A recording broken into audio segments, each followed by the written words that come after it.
জ্বালানি তেল নিয়ে আরও জানাতে ঝিনাইদহ থেকে সরাসরি যুক্ত হচ্ছেন সহকর্মী শিপলুজামান। শিপলু, ঝিনাইদহে জ্বালানি তেলের সরবরাহ কেমন, গ্রাহকের ভোগান্তি কতটা হচ্ছে, আর প্রশাসন কোনো ভূমিকা নিচ্ছে কিনা জানাবেন।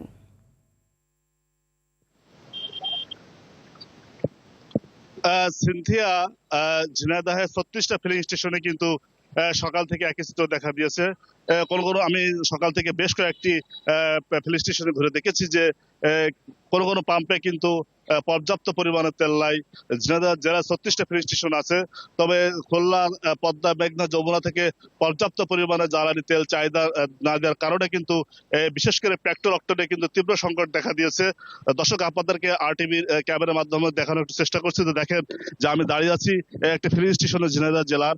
এই ফিলিং স্টেশন অত্যন্ত পুরাতন ফিলিং স্টেশন। এখানে দীর্ঘক্ষণ লাইনে দাঁড়িয়ে কিন্তু প্রায় 2 কিলোমিটার ধরে কিন্তু মোটর বাইকরা কিন্তু তারা দীর্ঘ তেলের জন্য অপেক্ষা করছেন, এবং তারা এই তেল চাহিদা মতো তারা কিন্তু এখান থেকে কিন্তু তারা পেট্রোল অক্টেন পাচ্ছেন না। তো একদিন পেট্রোল, একদিন ডিজেল, একদিন অক্টেন এরকম তেল সরবরাহ দেওয়া হচ্ছে বলে এমনটি অভিযোগ করেছেন। আমি কথা বলেছি ঝিনাইদহ জেলা প্রশাসকের সাথে। তিনি জানিয়েছেন যে বাইকরা একের অধিক কিন্তু তারা জ্বালানি তেল সংগ্রহ করছে করে গ্রামগঞ্জে তারা কিন্তু চড়া মূল্য, খুচরো মূল্য দামে কিন্তু এই তেল বিক্রি করছে এমনটি অভিযোগ উঠেছেন। তবে প্রশাসনের পক্ষ থেকে গ্রামগঞ্জে মোবাইল টিম পরিচালনা করা হচ্ছে। গতকাল ঝিনাইদহের কালীগঞ্জ উপজেলায় একটি দোকানে বেশ কিছু পেট্রোল পাওয়া গেছে, আপনারা দেখতে পাচ্ছেন। তো আমরা কথা বলবো একজন বাইকারের সাথে, তিনি আরটিভিতে জানাবেন যে আপনি কখন আসছেন, আপনি তেল পাচ্ছেন কিনা।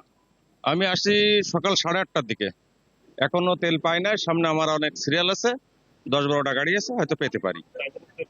না, চাহিদা মতো পাচ্ছি না। আজকে 300 টাকা দিচ্ছে শুনলাম, আমি এখনো পাই নাই 300 টাকা। আমি একটা ছোটখাটো জব করে একটা।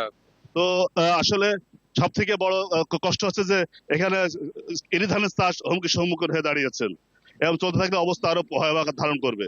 সিনথিয়া, এই ছিল আমার কাছে জেলা থেকে সর্বশেষ সংবাদ। ধন্যবাদ।